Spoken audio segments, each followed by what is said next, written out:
Blah.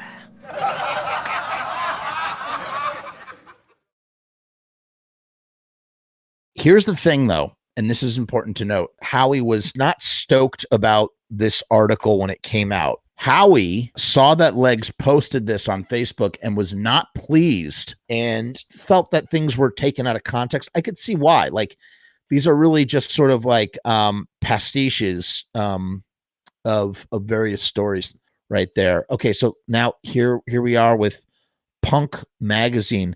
I can't even explain my reaction to Punk Magazine. It didn't make any sense because it was so childlike and aimed at kids, and like a comic book, we were all just like, ah, everyone was like that was into it. It was just preposterous that it even existed. You know what I mean? It made no sense. It was just like, oh my God, this is insane. This is like a comic book with Lou Reed on the cover. What the fuck? This is so weird and great. You know what I mean? I still have all the actual ones that I bought then, you know, just reading them over and over and over again. That was another thing. Just like all those other things, we were just so starved for anything. Like if you would have put them out like twice a week, you would have sold them out because people were just like, more, more, more. It was few and far between when they came out, which made it more in retrospect like a holy grail kind of thing. I remember when the new one came out. Wow, you know, got the same kind of feeling even though it was 25 years later. But I mean, it was just like weird, weird, weird, weird, weird. You could see it as it was happening. You know what I mean? Even the shittiest, not that it was, but even if it was the shittiest, worst magazine, something that warrants a magazine even existing, you know, but the fact that it was unbelievably great was like even weirder. And it was a comic book and it was mean and funny and it had all these in jokes and all this stupid stuff.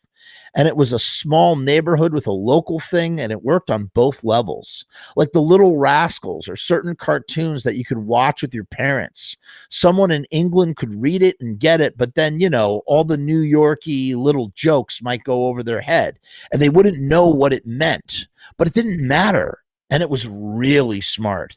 There was a lot of really smart stuff about it. And when people all over the world read it, it started its own cool world. That magazine was the first one, the first fanzine. You know how many fanzines there are? Hundreds of thousands. Even within the first 4 years of Punk Magazine coming out. Now there's whole books of them. There's a collected book of the Punk issues, which I have right over there. It's great.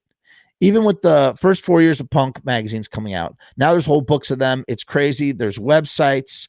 I'll look on the websites and there's like a million of them that I had never even seen or heard of. What I like about Punk Magazine was it was very readable, totally readable. And everybody read Punk cover to cover. Absolutely. It wasn't too much money either. It was just enough. And the letters were big and every single thing in it was funny and warranted being there. There was no filler and it was absolutely the perfect thing. But it was also printed. You didn't feel like it was some cheapy thing like all those other fanzines. That was the one big different thing about it. That it was completely different about that was completely different about it than all those other fanzines.